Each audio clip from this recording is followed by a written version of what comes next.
Welcome. So, in this session, we'll talk about conflict resolution, but the ontological and epistemological frameworks regarding it. So, we will first start with violence, the basics of peace, and then we'll talk about the important theories and the multi-track diplomacy as we proceed. So, understanding first of all what is peace is important. So, when we talk about peace, we are trying to analyze the conflict at a macro level, and once we analyze those conflict, we are trying to find a resolution outcome to reduce that conflict, and this could be attained either through a positive peace or a negative peace. So as we had discussed previously, the same thing actually applies here. When we focus onto these two concepts, we need to apply the Galtung's model or the Galtung's theory, and this talks about negative peace as the absence of violence.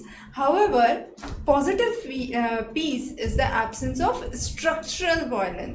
Now, structural violence is caused due to the systemic issues which are present. So, let's first talk about the structural violence first. So, this structural violence is whenever we talk about any structural aspect. So, it includes the poverty, the exclusions in the society, the unequal distribution of the rights which are there. However, the cultural violence is the violence which is deep-seated within an individual. So, it could be based on the ideology, based on the upbringing, the language biasness, and both of these, the structural and the cultural, are invisible. We cannot actually see it, feel it. But what we can understand is the consequence, which is a direct violence. And this direct violence is simply a consequence of a structural and cultural violence. So this direct violence, which is in the form of a physical war, a riot, or a massacre, is actually witnessed as a visible aspect of the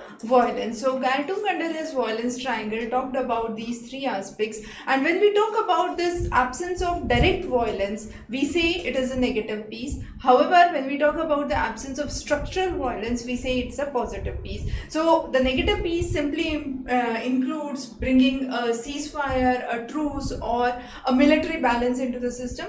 However, the achievements are not long term, they are short term, because this can reverse back or relapse at any point of time because the roots are not destroyed. So if you look onto the conflict tree model, we'll see you have the branches, the trunk, and the roots. Now these roots are the structural and the cultural violence. The trunk is the direct violence, and branch is the consequence, which is the actually the real direct violence that we can see, right? So the impacts of those, so that could be in the form of psychological trauma, economic instability. So those are the consequences in the form of branches, right? So when we talk about negative peace, it's actually the roots which are not affected. You are simply shattering down the trunk. Now what would happen? Since roots are there, the trunk would originate again. So to demolish this root, we need to have what? We need to have a positive peace, and this positive peace focuses on equity, justice, equitable distribution of resources, and moreover, it involves political structure, and therefore we say positive peace is either the absence of structural violence, or we can say it is the presence of equity, justice, and the aspects of equitable distribution. So here we understand that when we talk about peace, it is not just that you are removing the war from the figure, but it is more about the transformations in the society, the transformations in the existing structure, which actually ensure that the things are systematic. So we already talked about this conflict tree model, right?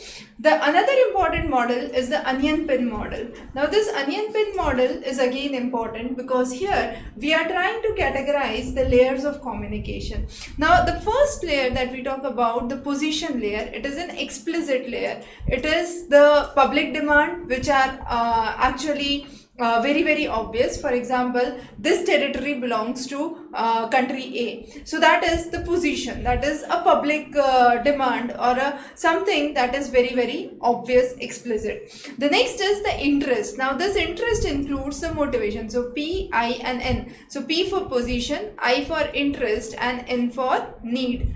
Now interest is something which actually talks about the underlying motivation. So that's the desire or the economic security to have the access to the resources. And the last one is the need. Now, need is a fundamental requirement.